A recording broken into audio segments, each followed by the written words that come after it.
Buenas tardes, hermanos, hermanas y amigos.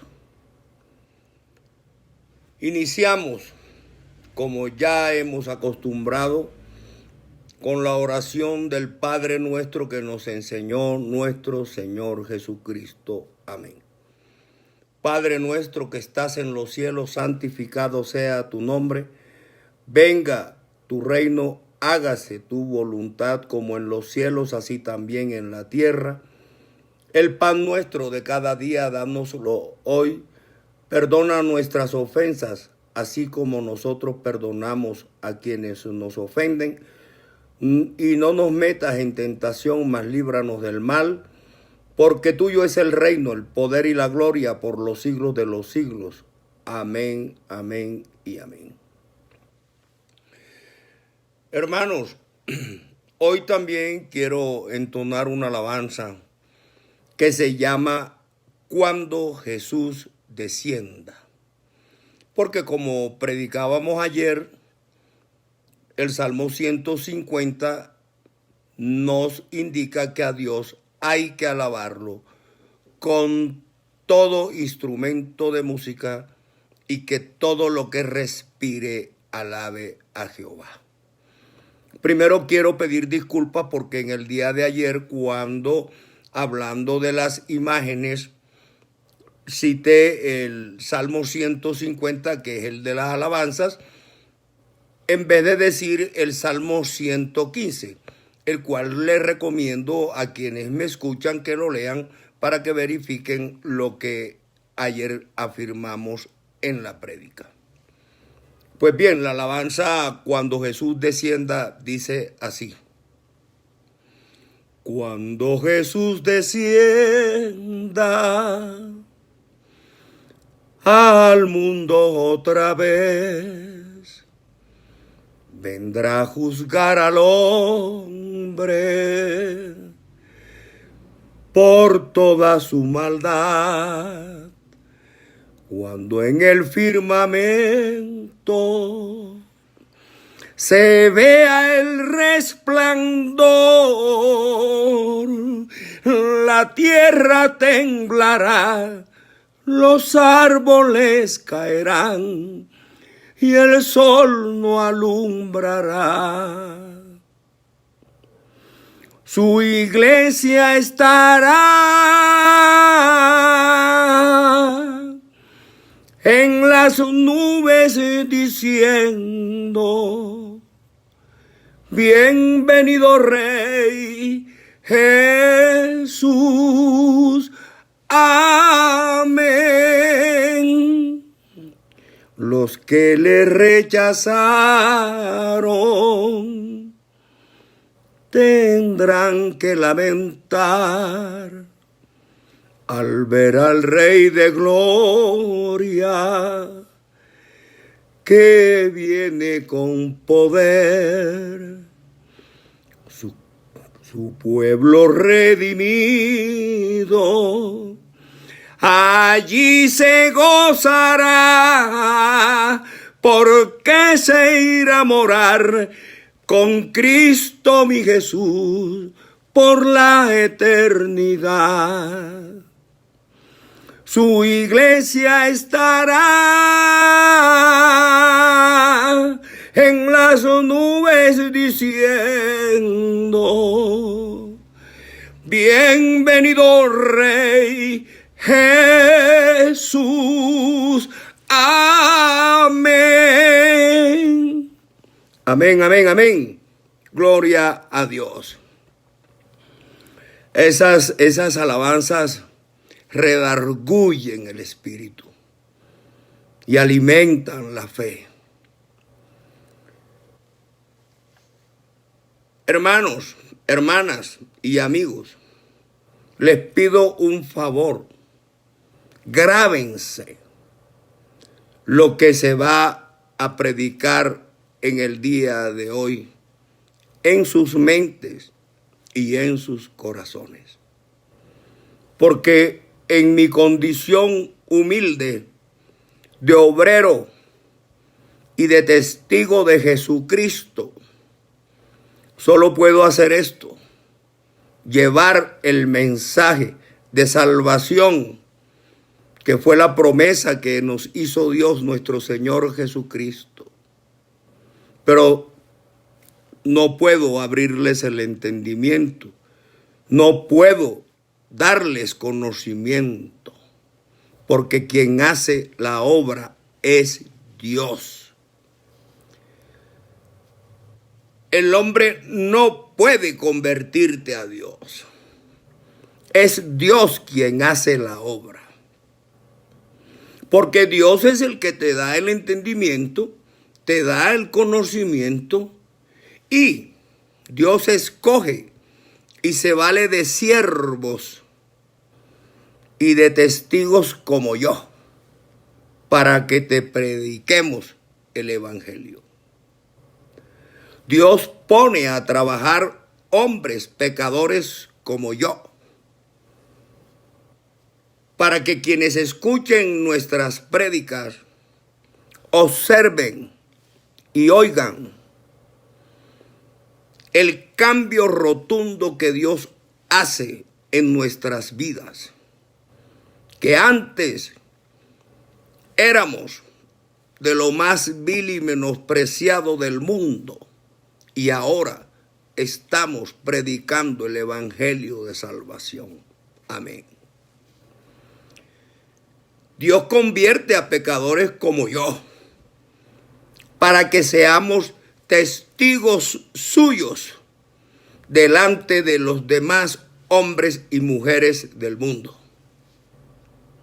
Dios muestra en nosotros, los pecadores, un ejemplo para que el hombre y la mujer que nos escucha observen que Dios es el Dios de los imposibles y que para Él todo es posible. Dios se manifiesta en el hombre pecador y lo saca del fango. Por eso no te sea extraño que en algún momento tú veas o te enteres de que un homosexual, de que una lesbiana, de que un drogadicto o de que un criminal se convirtió a la palabra de Jesús nuestro Señor. Eso no es raro, porque Dios, repito, es el Dios de los imposibles y para Él todo es posible. Dios me ha puesto a predicar a mí como ha hecho con miles y miles de hombres en el mundo, para llevarte un mensaje de salvación, pero para que lo busques y puedas, a través de su palabra y por la fe en Jesucristo, alcanzar la vida eterna que es su promesa. Pero ahora, hermano, hermana y amigo mío, te toca a ti. Te toca a ti poner de tu parte. Tú tienes que disponer tu corazón. Tú tienes que interesarte en leer y en escudriñar las sagradas escrituras. Porque ahora ya tú no tienes excusa, en el entendido de que ya se te está predicando el evangelio de Jesús. Luego tú tienes que mostrar interés leyendo su palabra. Debes dedicarte a escudriñarla, porque Dios se deja hallar de los que lo buscan, de los que lo buscan con deseos de conocerlo y de depositar en Él su fe. No desmayes, no desistas. Esfuérzate y sé valiente. Insiste y persevera hasta el fin, porque el que perseverare hasta el fin, ese será salvo.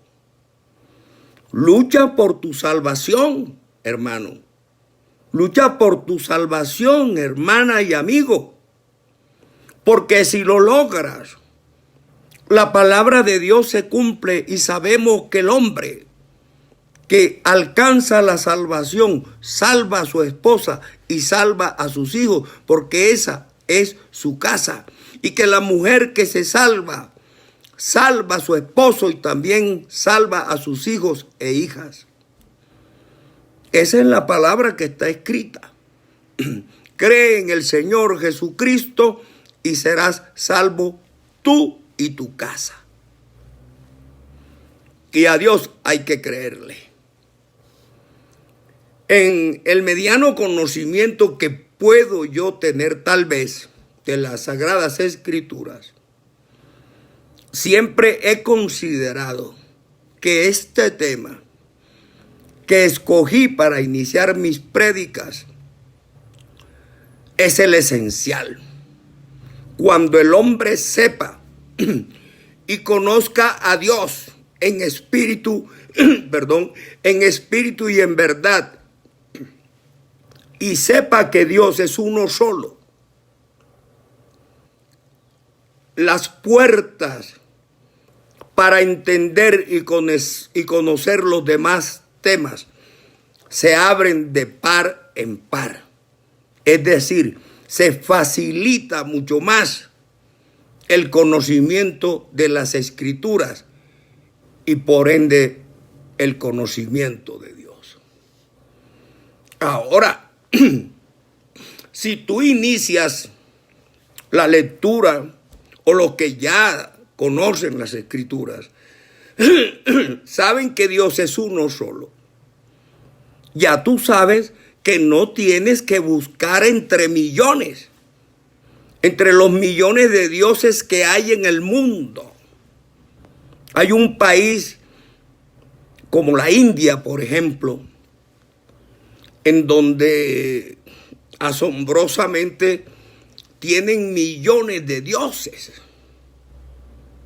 Pero Dios es uno solo.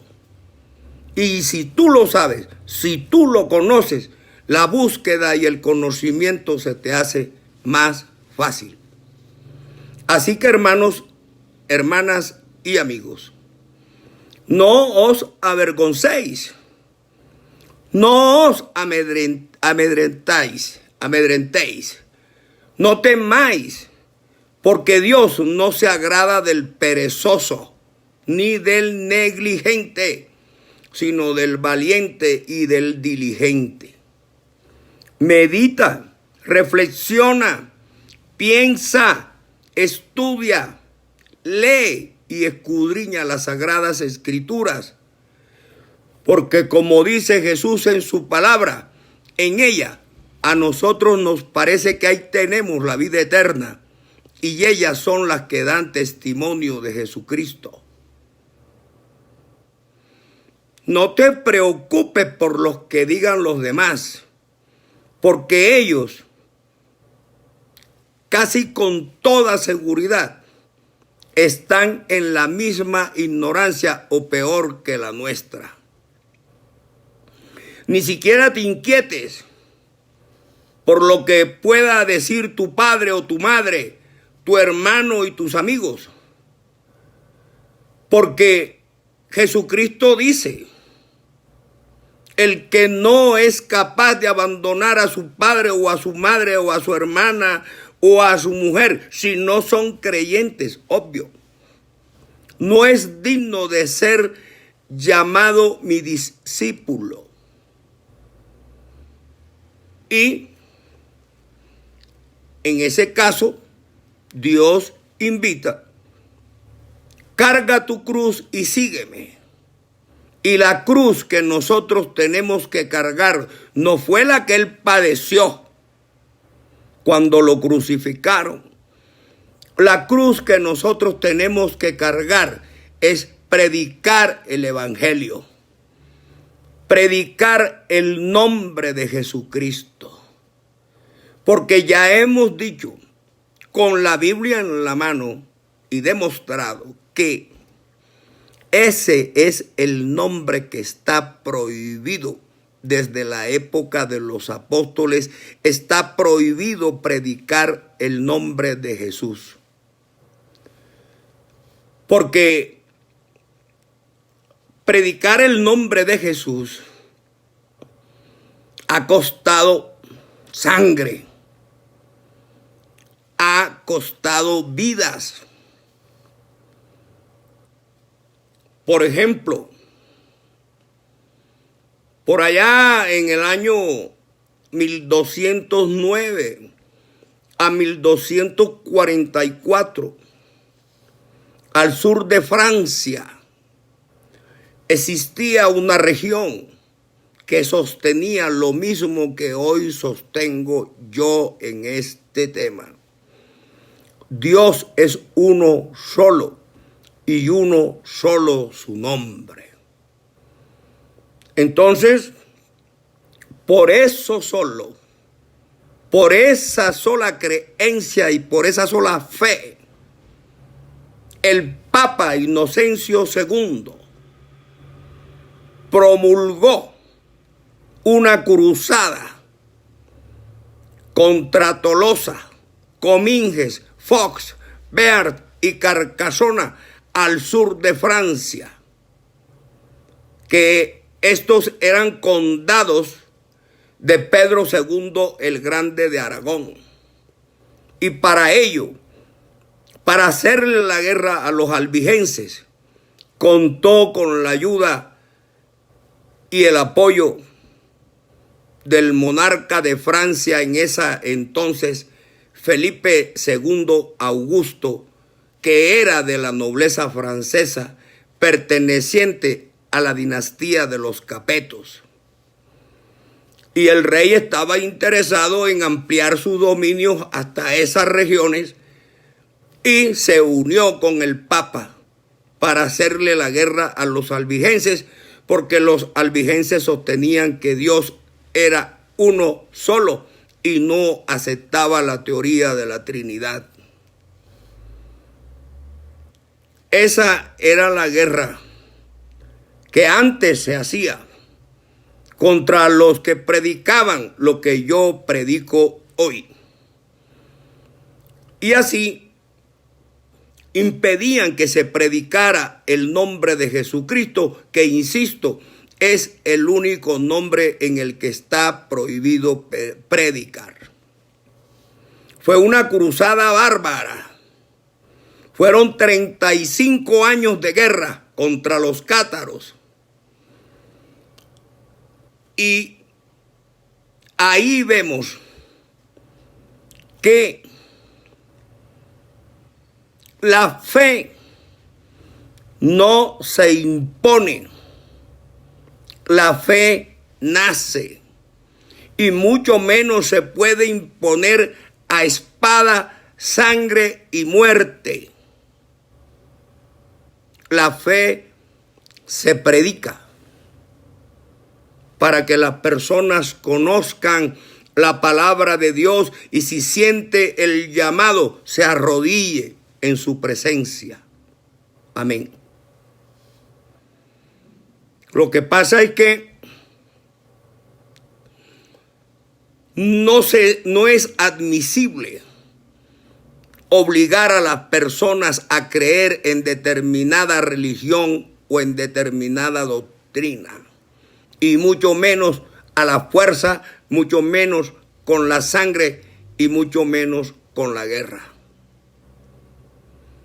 Esa es una historia reciente y de fácil consulta, para que los que no la conocen o los que dudan de lo que yo les estoy predicando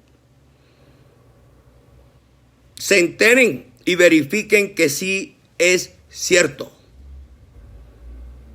Porque solamente estudiando la historia es como se aprende. Y el que no conoce la historia ya sabemos que está condenado a repetirla. Pero los que conocemos la historia estamos obligados a que no se vuelva a repetir. Y tenemos que impedirlo.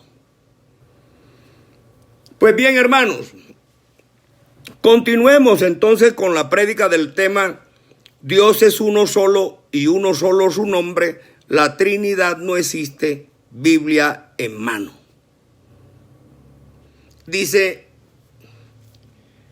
en el Evangelio de Juan capítulo 1 versículo 14. Y aquel verbo se hizo carne y habitó entre nosotros y vimos su gloria, gloria como del unigénito del Padre, lleno de gracia y de verdad. Por eso hoy voy con todo respeto y abusando de su confianza y de su paciencia a repetirle la propuesta que hice en algunas prédicas pasadas.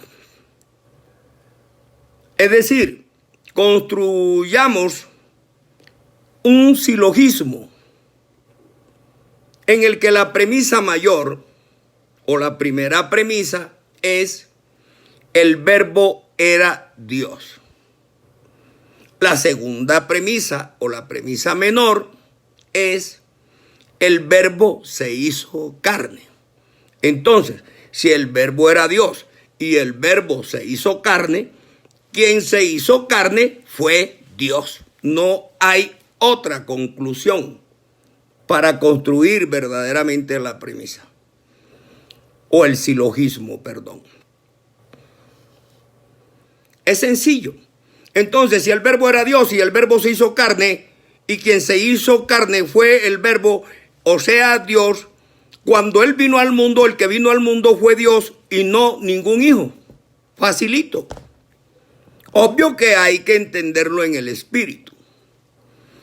Pero, como quiera que muchos de los que me pueden estar oyendo todavía son niños, comillas, en el conocimiento de las Sagradas Escrituras, es necesario que entendamos que hay que escudriñar la Biblia y entender qué es lo que nos enseña Jesucristo en su palabra. Y por eso, esta cita que me voy a permitir leer, voy a tratar de explicarla con el mediano conocimiento que tengo. ¿Por qué?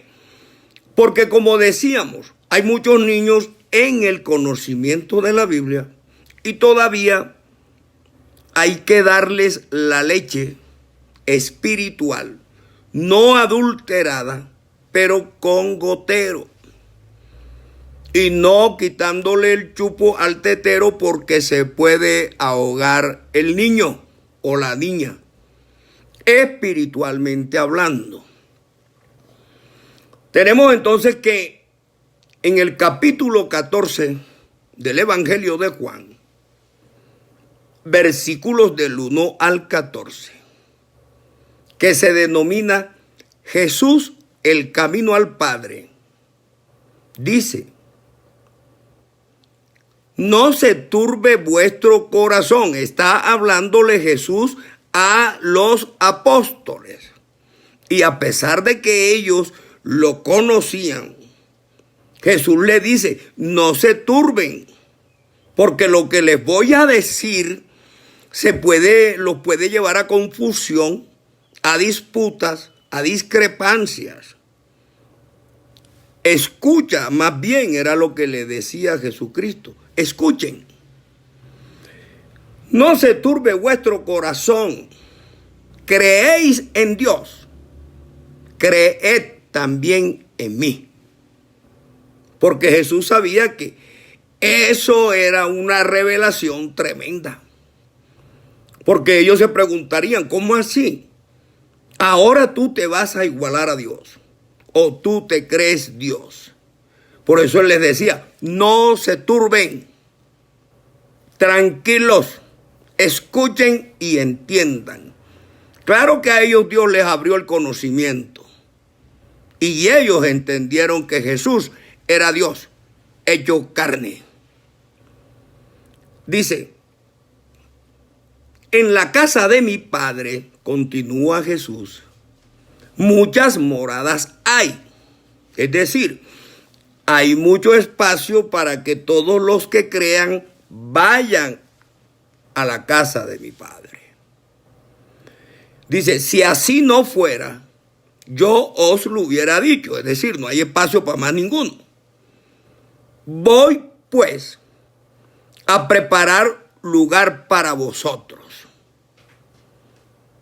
¿Por qué? Porque ellos creían en Cristo, murieron en la fe y obviamente que van a tener un lugar en el cielo en donde esté Jesucristo. Que no es el cielo que nosotros estamos viendo. Porque ya sabemos que en Isaías dice, conozco a un hombre que fue al tercer cielo.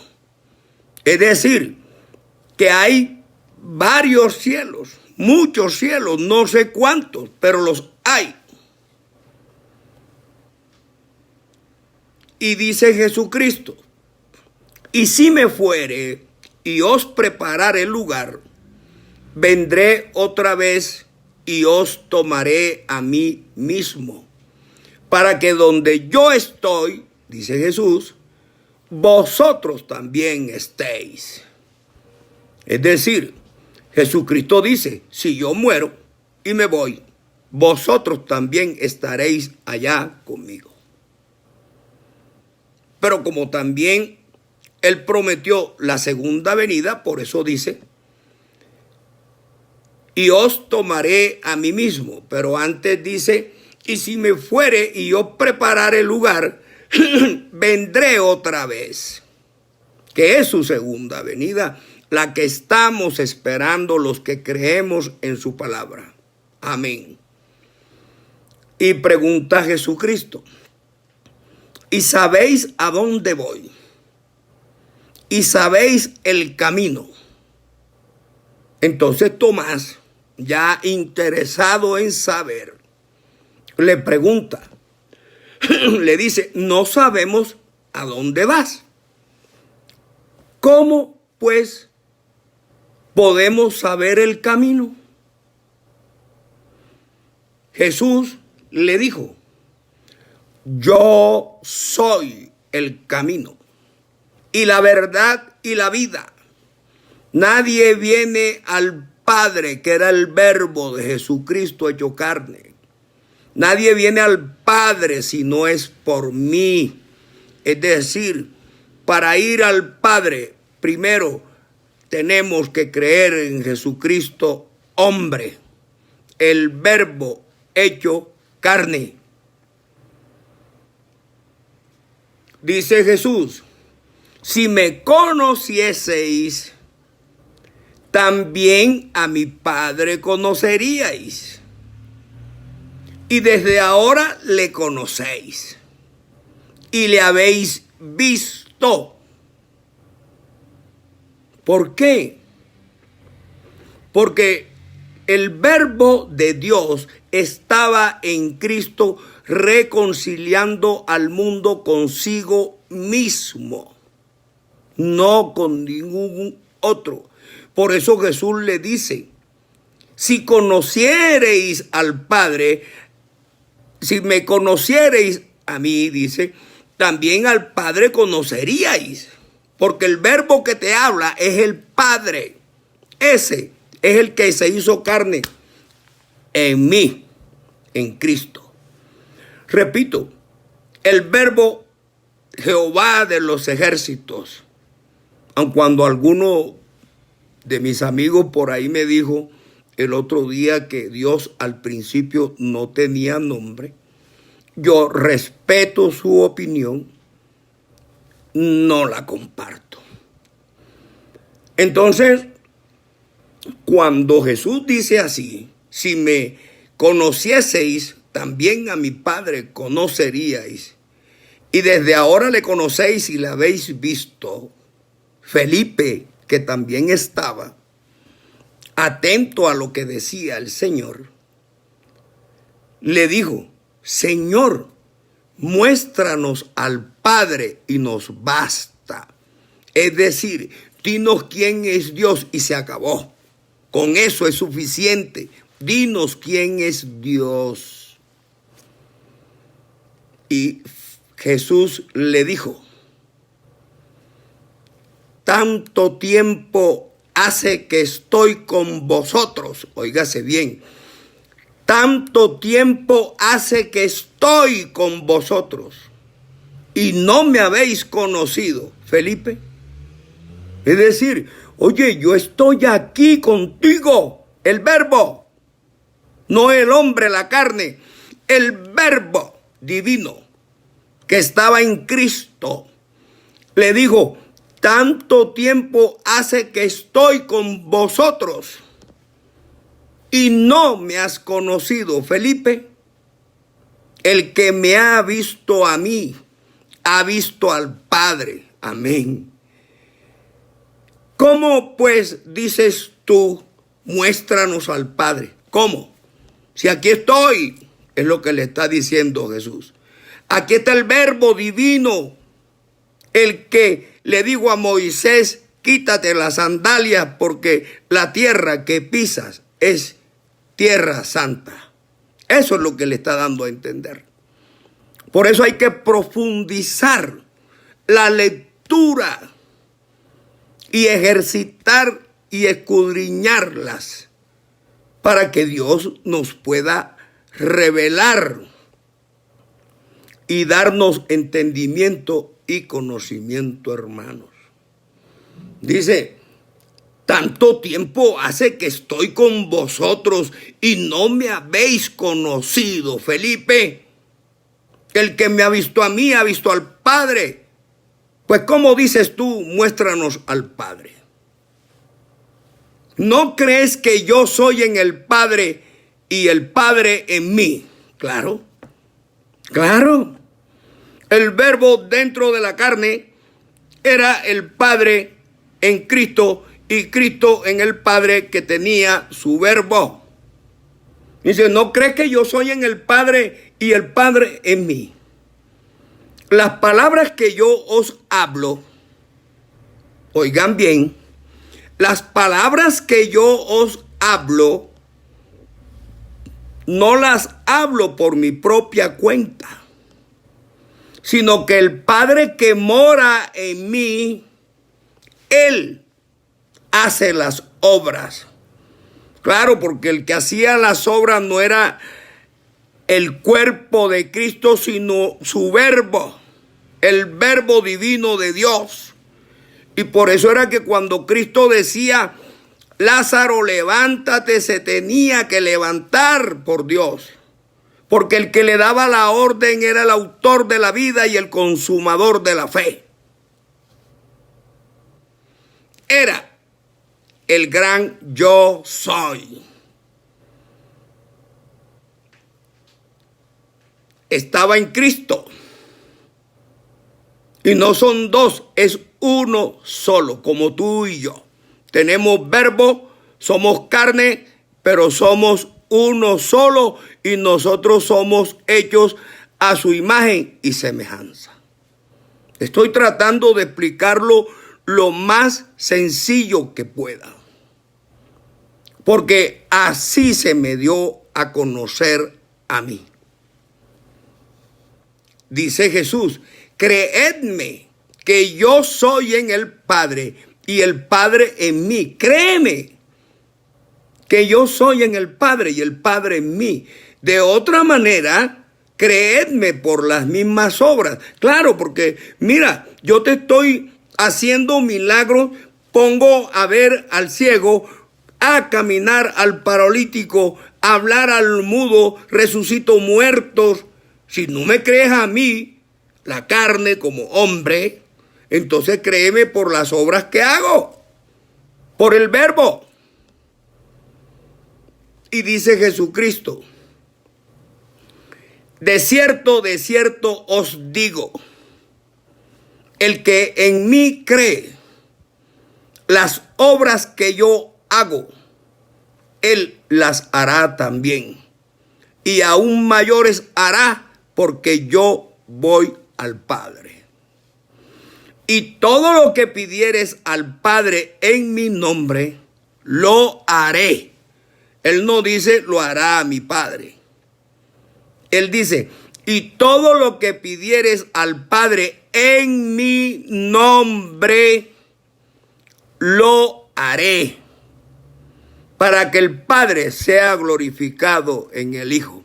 Es decir, el Verbo, que es el Espíritu de Dios, en la carne, que era el hombre Jesucristo. Si algo pidieres en mi nombre, yo lo haré. Otra vez lo repite, lo haré, porque Él es el mismo Padre y no son dos, reitero, sino uno solo. Amén. Antes llegar a esta conclusión, para mí no era posible.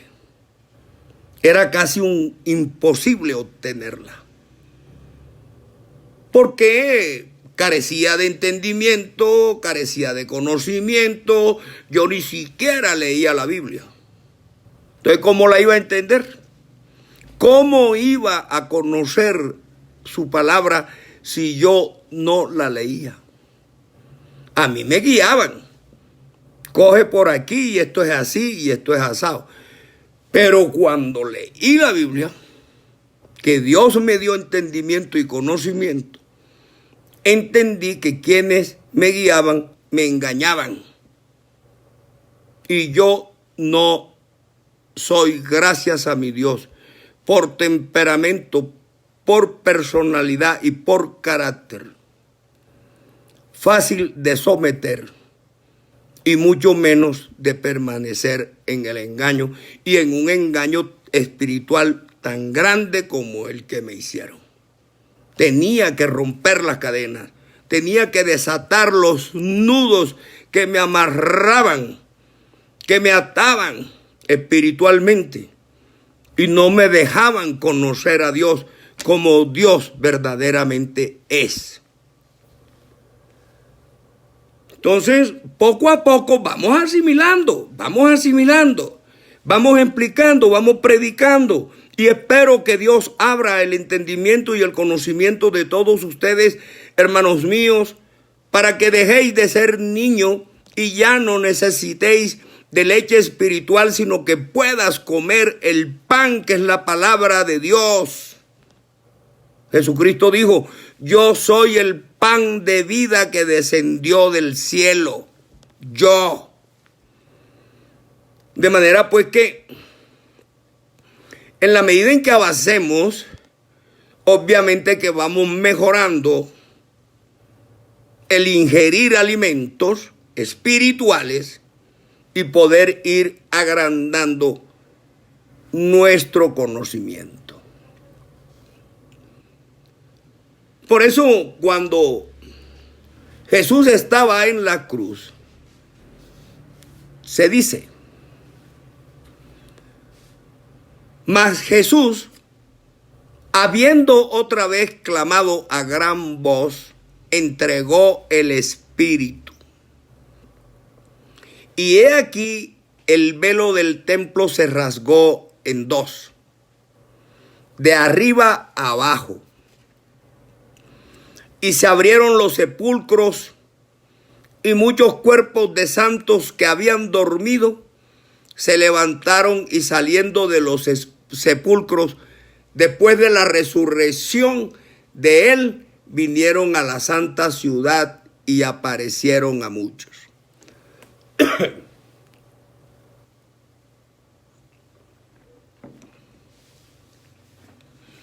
El centurión y los que estaban con él guardando a Jesús, visto el terremoto y las cosas que habían sido hechas, temieron en gran manera y dijeron, verdaderamente, este era Hijo de Dios.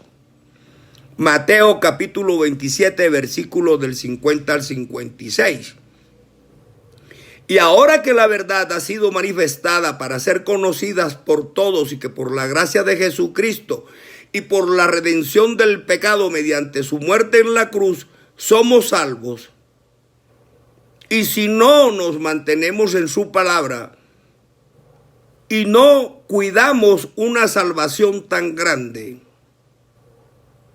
para hacernos merecedores de la vida eterna, porque la salvación hay que cuidarlas. Hay algunos que predican que dicen que la salvación no se pierde, porque Cristo murió por nosotros para redimirnos del pecado y eso es suficiente. Pero si meditamos acerca de esa teoría, observemos, bueno, sí, ok, somos salvos porque Cristo murió por nosotros en la cruz.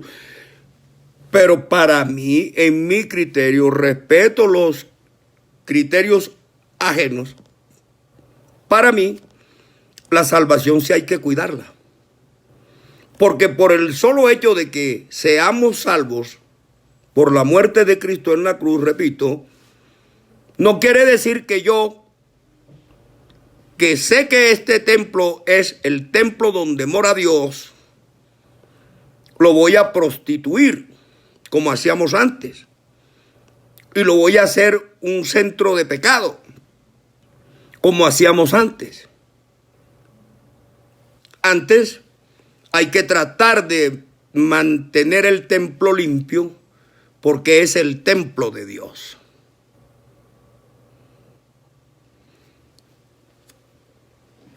Así, hermanos, está escrito.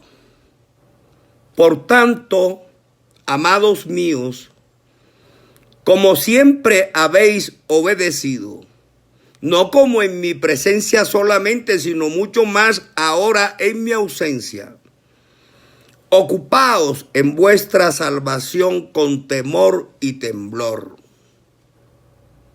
O sea que sí hay que ocuparse de la salvación para mantenerla. Agradar a Dios, enterrando al hombre viejo y naciendo un hombre nuevo. En espíritu. No es que volvamos a entrar al vientre de nuestra madre. No. El cambio que debemos sufrir es precisamente ese. Sepultar al hombre viejo y pecador que fuimos. Y tratar de que nazca una nueva criatura. Amorosa. Distinta de aquella que practicaba el pecado en el pasado. Lo anterior porque, como decíamos, no nos basta solamente que Cristo haya muerto por nosotros, porque, bueno, bien, es suficiente. Pero si volvemos al pecado como andábamos antes, ¿será que no estamos corriendo el riesgo de perder la salvación? A mí me parece que sí. De manera que ya no podemos estar contribuyendo al pecado, ni mucho menos practicándolo, sino siendo el verdadero cristiano que debemos ser, apartados del mal y aplicando en nuestras vidas todos los días, no olvidando que nuestro cuerpo es el templo de Dios.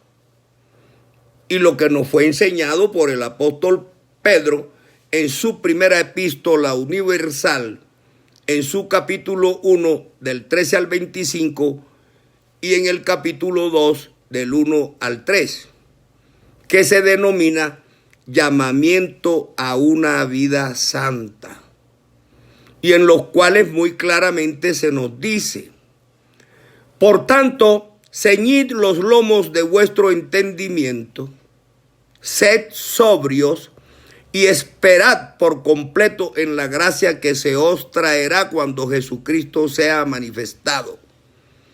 Como hijos obedientes, no os conforméis a los deseos que antes teníais estando en vuestra ignorancia, sino como aquel que os llamó es santo, sed también vosotros santos en vuestra manera de vivir, porque escrito está: sed santos, porque yo soy santo, dice Dios.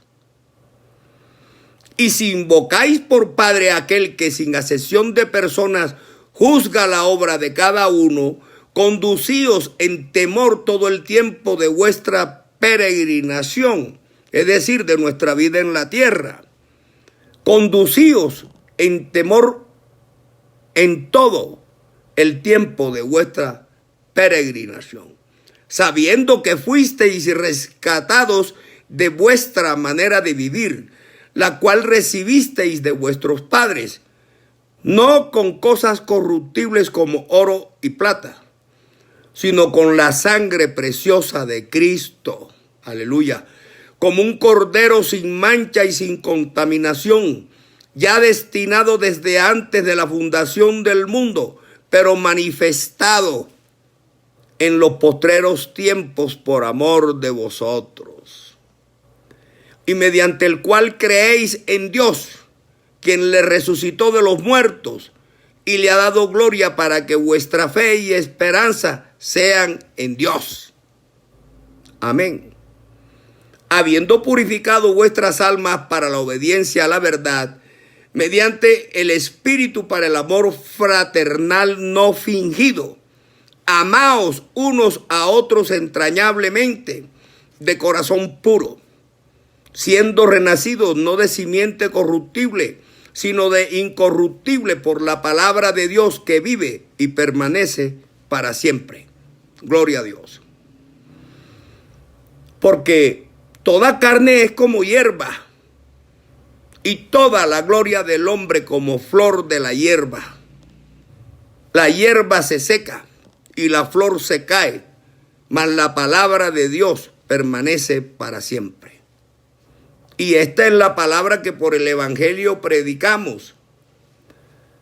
Desechando pues toda malicia, todo engaño, hipocresía, envidias y todas las detracciones, desead como niños recién nacidos la leche espiritual no adulterada, para que por ella crezcáis para salvación, si es que habéis gustado de la benignidad del Señor. Y ya hemos dicho que la sana doctrina, es decir, cuando te predican la palabra limpia tal y como está en la Biblia, esa es la sana doctrina. Y esa sana doctrina es la leche espiritual no adulterada.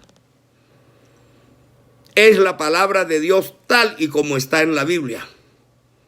Y no que utilicen la palabra para enseñarte pensamiento o imaginación de otros hombres que nada tienen que ver con Dios, ni pueden adulterar la palabra de Dios. Porque son obreros fraudulentos y engañadores de muchas aguas. Sabemos que en el Espíritu las aguas, como dice allá en Apocalipsis, las aguas son los pueblos, las naciones, las muchedumbres y las lenguas. Y dice, y que desde la niñez has sabido las sagradas escrituras, las cuales te pueden hacer sabio para la salvación por la fe que es en Cristo Jesús. Toda la escritura es inspirada por Dios y útil para enseñar, para redarguir, para corregir, para instruir en justicia, a fin de que el hombre de Dios sea perfecto, enteramente preparado para toda buena obra. Segunda de Timoteo, capítulo 3, versículos del 15 al 17. Bueno, la verdad es que yo sí hubiera querido, pero los destinos de Dios son impredecibles y nadie lo puede aconsejar a Él. Pero yo interiormente confieso, si me hubiera gustado criarme en un hogar donde me hubiesen enseñado la palabra de Dios desde niño. Pero no fue así. Desafortunadamente, en esa época, mis familiares no tenían conocimiento de Dios y tampoco leían la Biblia. Hoy, ya hace años, eso cambió. Tengo primos, tengo hermanos que predican el evangelio de Jesucristo. El más joche, como decíamos en el ejército, el más atrasado era yo en predicar el evangelio. Pero tengo hermanas, tengo primas, tengo mucha familia que ha cambiado la historia espiritual de nuestra familia. Ya no somos tan niños. Ya conocemos la palabra de Dios y muchos somos testigos de Jesucristo y predicamos la palabra del Señor. Amén. Todo por la gracia y la misericordia que Dios tuvo para con toda mi familia y para con todos nosotros. Pues bien, con todo lo que vamos narrando, el pueblo de Israel no puede seguir resistiéndose como siempre lo ha hecho, porque todos sabemos que Dios decía que Israel era un pueblo de dura cerviz, no agachaba la cabeza, era un pueblo terco, y ayer lo dijimos, desobediente, hasta idólatra se volvió, y desobedecía las profecías de Dios a través de Isaías y a través de Jeremías y de los demás siervos de Dios. Pero ahora ya Israel no puede salir diciendo que el Mesías que ellos estaban esperando no ha venido. Porque también está escrito que cuando los apóstoles que predicaban el nombre de Jesucristo fueron encarcelados por los miembros de la sinagoga, es decir, por los ancianos, por los sacerdotes y el sumo sacerdote de Israel, un hombre, como lo dijimos en otra oportunidad, llamado Gamaliel, que era un doctor de la ley, es decir, conocía la Biblia mejor y más que muchos de los israelitas. Y cuando enfurecidos los miembros del concilio contra los apóstoles porque predicaban el nombre de Jesús, los encarcelaron, Gamaliel se paró y les dijo: varones israelitas, mirad por vosotros lo que vais a hacer respecto de estos hombres. Porque antes de estos días se levantó Teudas diciendo que era alguien.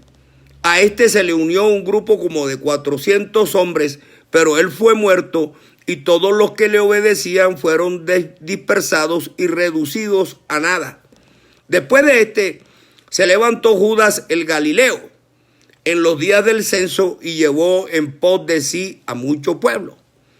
Pereció también Judas el Galileo y todos los que le obedecían fueron dispersados. Y ahora os digo, apartaos de estos hombres y dejadlos, porque si este consejo o esta obra es de los hombres, se desvanecerá. Mas si es de Dios, no la podréis destruir. No seáis tal vez hallados luchando contra Dios. Hechos de los Apóstoles, capítulo 5, versículos del 17 al 37. Y en el versículo 40 encontramos por primera vez la prohibición de hablar en el santo nombre de Jesús, cuando dice: y convinieron con él, o sea, con Gamaliel, y llamando a los apóstoles, después de azotarlos, les intimaron que no hablasen en el nombre de Jesús, y los pusieron en libertad. Y ellos salieron de la presencia del concilio gozosos de haber sido tenidos dignos de padecer afrenta por causa del nombre de Jesús. Ese es el nombre que se prohibió desde esa época de los apóstoles y que nadie se atrevía a predicar en el pasado porque sufría persecuciones y muerte, como lo registra la historia. No es Armando Antonio Vaca Mena quien lo inventa. Aquí estamos diciendo gracias a Dios nuestro Señor Jesucristo la verdad. Aquí no estamos falseando ni la historia ni la Biblia, mucho menos. Luego está completamente claro que la obra de los apóstoles era de Dios. ¿Por qué? Porque no se ha desvanecido como se desvaneció la de Teudas y Judas el Galileo. La palabra de Dios permanece. Y hoy, 2020 años después, he aquí un hombre predicando el santo y poderoso nombre de Jesucristo. Luego, la obra de los apóstoles era la obra de Dios, no de ningún hombre. Por eso es que permanece la obra, porque la obra sí era de Dios y no de hombres como Teudas y Judas el Galileo, que apenas lo mataron, se acabó esa obra. Pero la obra de Jesucristo, lo crucificaron, resucitó y aún permanece y permanecerá hasta el fin de nuestros días. Amén. Hermanos, Dios nuestro Señor Jesucristo nos bendiga a todos. Y si Dios nuestro Señor Jesucristo quiere, el próximo sábado y el próximo domingo a las 2 de la tarde, nuevamente, con la misma voluntad y con el mismo ahínco, continuaré predicando la palabra de Dios nuestro Señor Jesucristo. Amén. Que Dios nuestro Señor Jesucristo nos bendiga a todos. Los amo en el amor de Cristo Jesús. Amén.